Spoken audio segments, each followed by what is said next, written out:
നെല്ലായ മാരായമംഗലം ചരൽ നൂറുൽ ഹുദ മദ്രസയിൽ നബിദിനാഘോഷം വിപുലമായി സംഘടിപ്പിച്ചു. വൈകുന്നേരം നടന്ന മീലാദ് ഫെസ്റ്റ് മഹല്ല് ഖത്തീബ് സാബിക് റഹ്മാൻ ഉദ്ഘാടനം ചെയ്തു.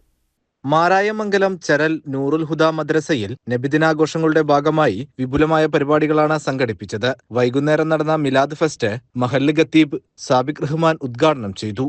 നമുക്കറിയാം, കഴിഞ്ഞ വർഷം ഈ ഒരു നബിദിന വേളയിൽ തന്നെ ഇങ്ങനെ ഒരു രാത്രിയിൽ നിങ്ങളോട് പറഞ്ഞതിന്റെ അടിസ്ഥാനത്തിൽ 1.5 ലക്ഷത്തോളം വരുന്ന ഏറ്റവും വളരെ മനോഹരമായ രൂപത്തിലുള്ള ഒരു സ്മാർട്ട് ക്ലാസ് റൂം നമ്മുടെ മദ്രസയിലെ സംവിധാനത്തിന് വേണ്ടിയുള്ള സാമ്പത്തിക സ്രോതസ്സുമായി ബന്ധപ്പെട്ട് നിങ്ങളോട് വിഷയം സൂചിപ്പിച്ച സമയത്ത് വളരെ ആവേശത്തോടു കൂടെ നിങ്ങൾ അത് ഏറ്റെടുത്തുകൊണ്ട് ഒരിക്കലും പ്രതീക്ഷിക്കാത്ത രൂപത്തിൽ വലിയൊരു സംഖ്യ ഇവിടെ പിരിഞ്ഞു കിട്ടിയിട്ടുണ്ടായിരുന്നു.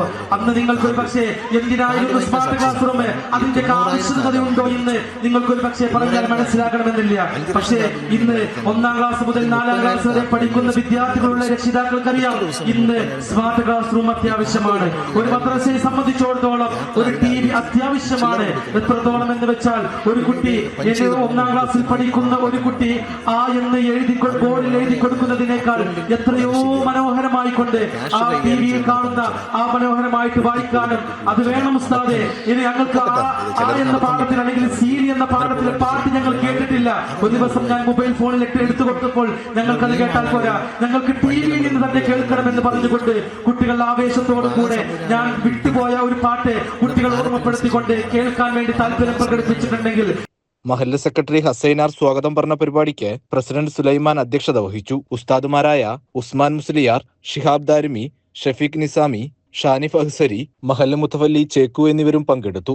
മഹല്ല് ജോയിന്റ് സെക്രട്ടറി അബ്ദുറഹ്മാൻ ചടങ്ങിന് നന്ദി അറിയിച്ചു. തുടർന്ന് വിവിധ കലാപരിപാടികൾ അരങ്ങേറി.